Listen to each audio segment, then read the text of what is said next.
be all I can be. I give myself permission.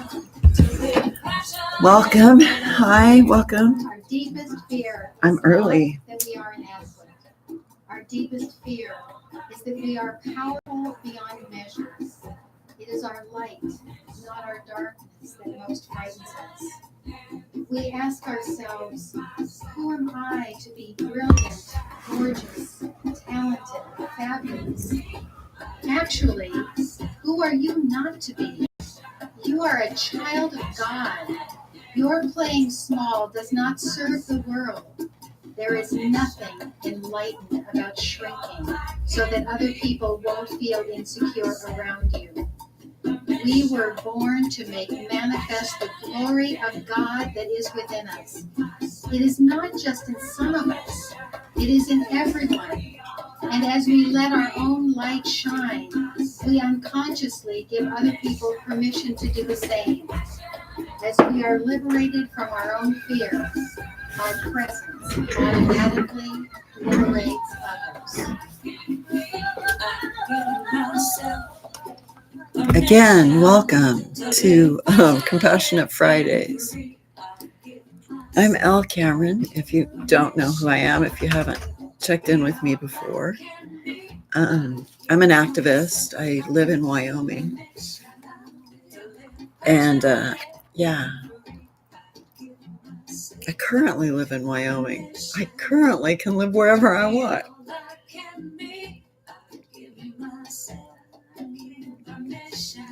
I don't know if other people have that same freedom that I have at this moment, but I have it. So I'm very, very grateful for my freedom. I know I blew out my mouth. Alexa, pause. That just triggered me to thinking about the whole good enough thing, like being good enough. And of course we are, right? Because we're perfect creations of a loving creator. So no matter what we do, say, act, whatever happens in our lives, some good, some bad, right? We're always loved. We're always enough. It's that whole mind game that we play. All right. So Compassionate Fridays is about this week. And I already have next week too, but this week is immigration and it's ICE. So I'm going to record a couple segments on migration, just human migration and understanding that, and the geopolitical boundaries that are put in place that have, put barriers, more than barriers, really barricades around normal human migration, right?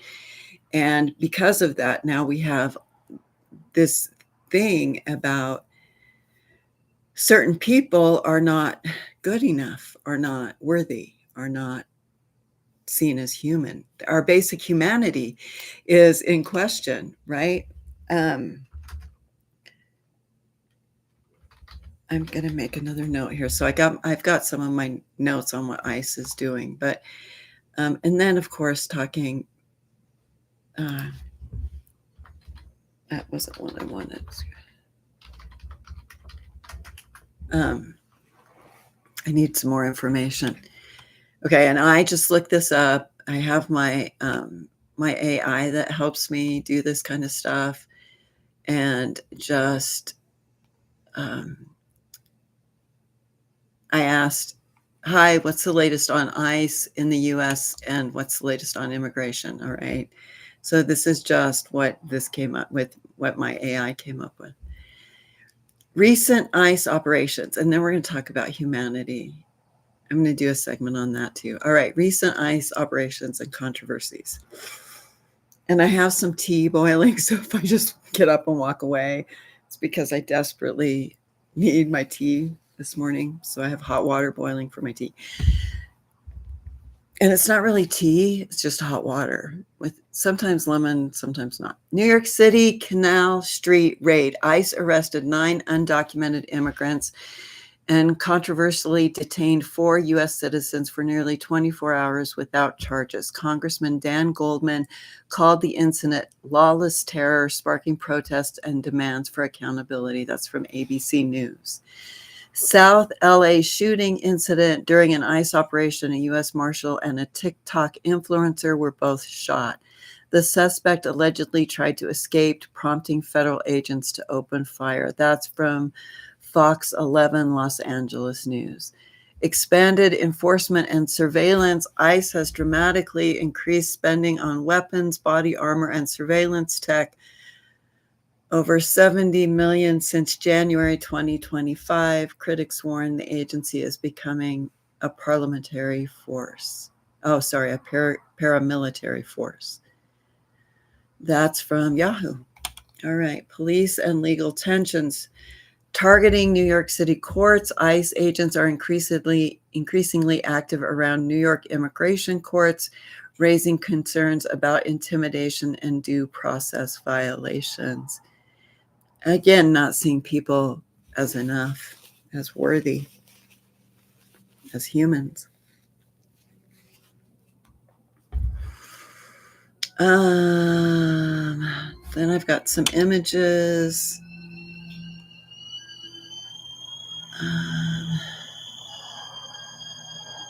Okay, you can hear my tea. I'll be right back. Or my hot water.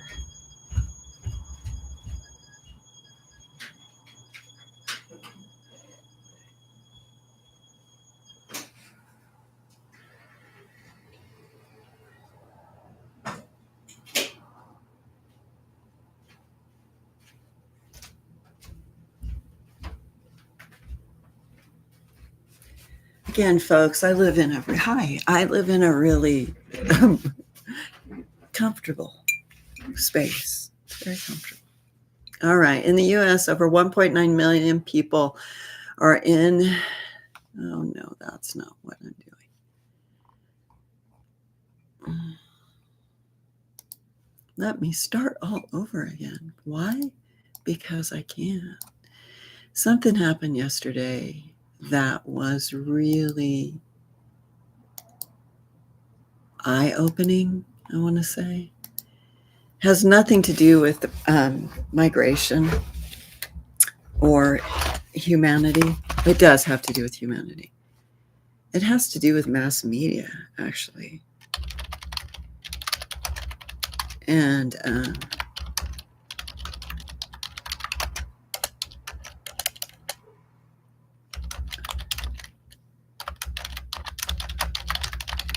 thank you for staying while I typed.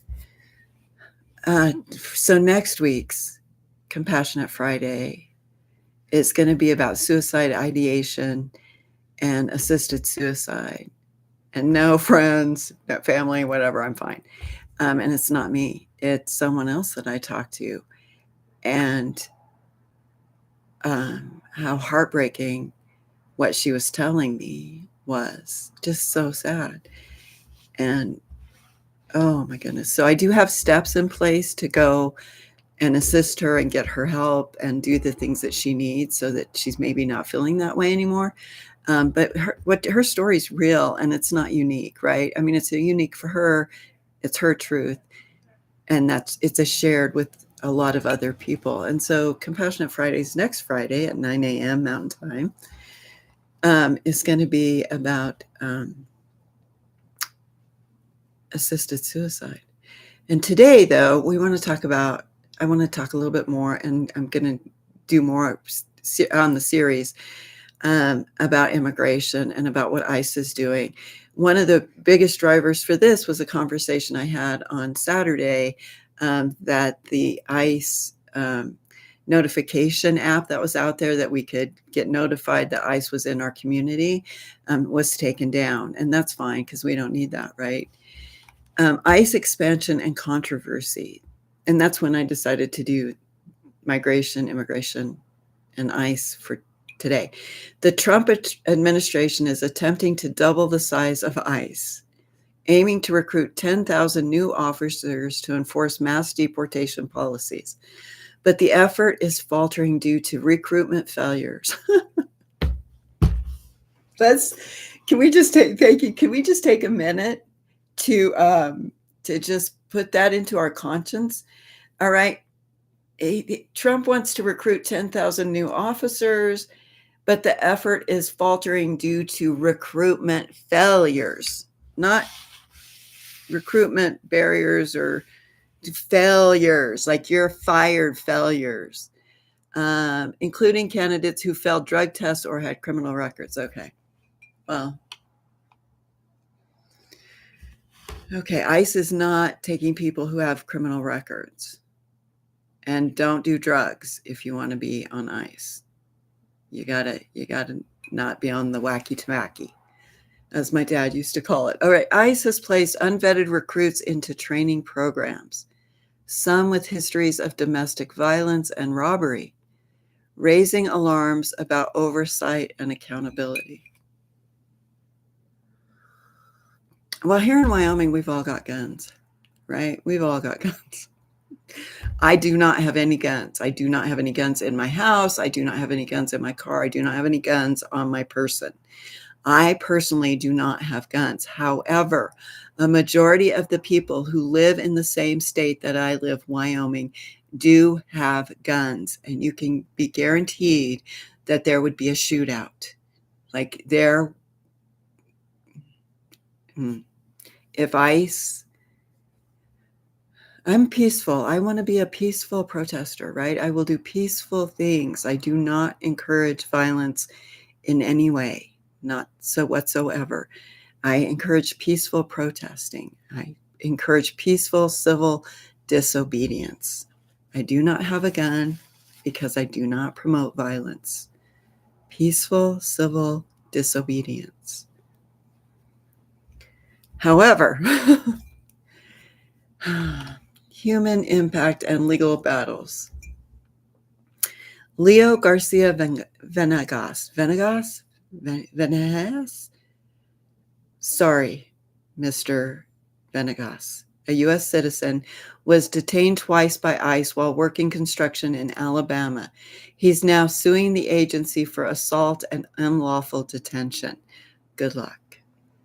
I don't know if he has a GoFundMe or where he's. Okay, good luck. A father in Texas was detained after his green card was revoked due to crimes committed as a teenager. His case highlights how past offenses, even decades old, can trigger deportation proceedings.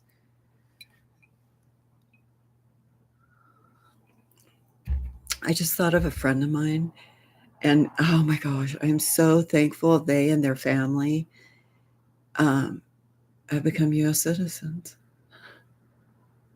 I've been part of that, the whole swearing in of U.S. citizens. I've been able to participate in that because I'm a daughter of the American Revolution, and we usually assist in presenting flags and constitutions to the people, although they already have them because they study them so well.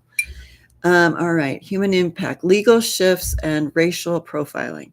A recent Supreme Court decision allows ICE to stop individuals based on race, accent, job, or location.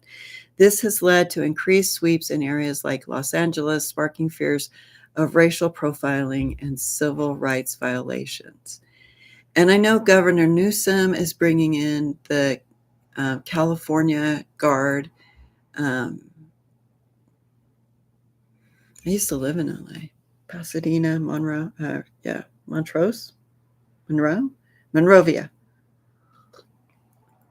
For several years, actually, I lived in LA, or LA County. And I loved it. I've made my best friends, two of my best friends for life, I made there. Along with a lot of other people. Okay, a court reason, all right. Let's see, I already read that. ICE raids. Aggressive tactics and public backlash. ICE raids have intensified with high-profile arrests near schools, homes, and workplaces. In Oregon, coordinated sweeps have led to lawsuits and community outrage. And that can be reflected then in community and social justice, right? Or social justice for immigration.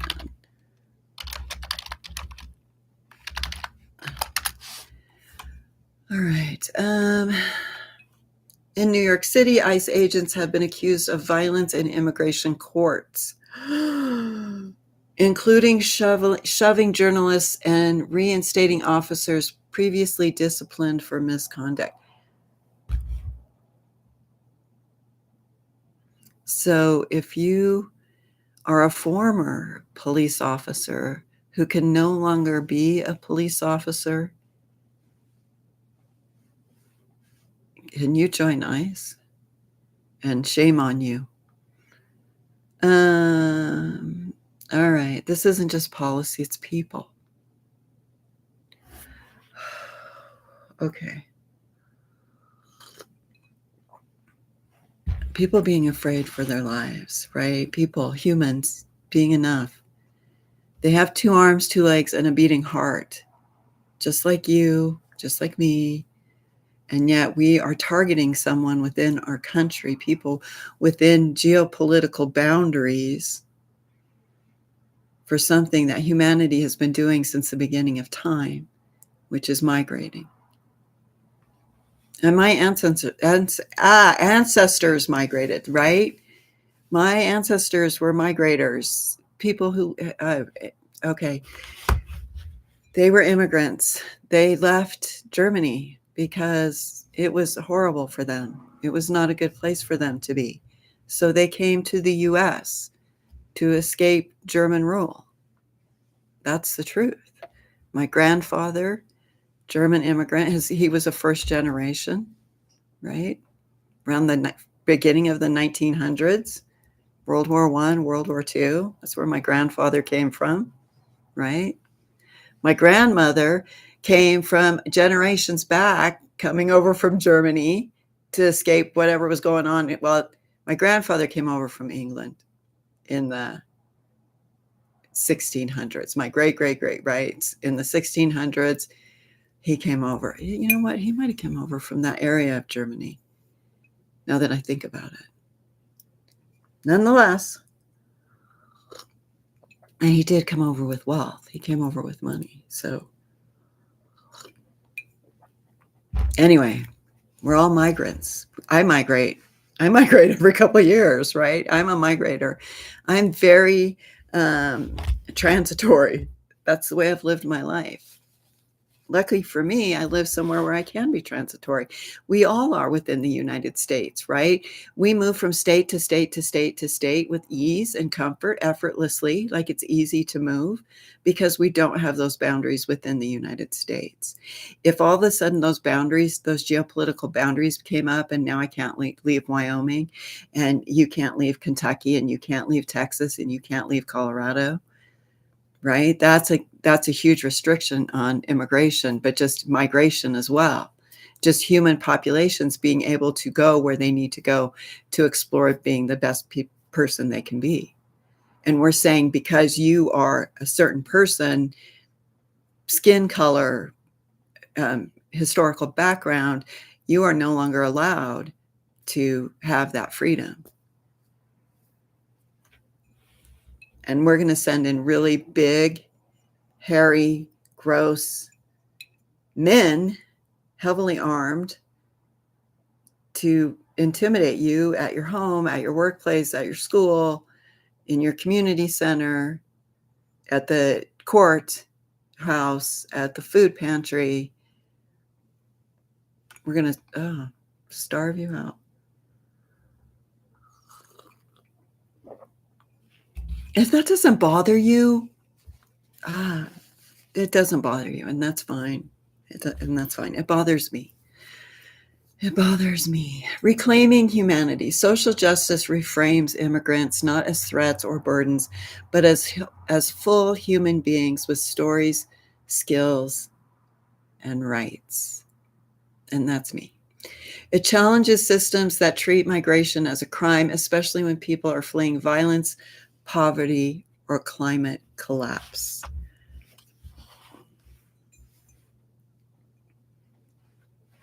Fighting structural harm. Immigration enforcement often targets Black, Brown, and Indigenous communities, reinforcing racial hierarchies and economic exploitation. So, social justice demands accountability for ICE abuses, detention conditions, and family separations. Building working power. Many immigrants are essential workers in agriculture, healthcare, construction, and domestic labor, yet face wage theft, unsafe conditions, and deportation threats. Social justice means organizing for labor rights, fair wages, and protections, regardless of immigration status. Policy and legal reform. It pushes for pathways to citizenship, protection from deportation, and access to healthcare, education, and housing. It also means abolishing systems that profit from detention and surveillance and investing in community-based support instead. Thank you for watching. Thank you for sticking around. I appreciate it. Cultural and narrative shifts. Social justice from immigration includes storytelling, lifting up voices of those impacted, challenging xenophobia, and celebrating resilience. It's about language reclamation, saying undocumented instead of illegal, asylum seeker instead of invader. All right. Those are going to be my segments for today. I'm going to do a couple shorts on that. It is something that I'm passionate about, so I'm going to have to deal with that. But again, thank you guys for watching and sticking around. And feel free next time to leave a comment. Each time I think I get a little bit better and making a little bit more impact, and that's meaningful for me. And I hope a little bit meaningful for you as well. So thank you.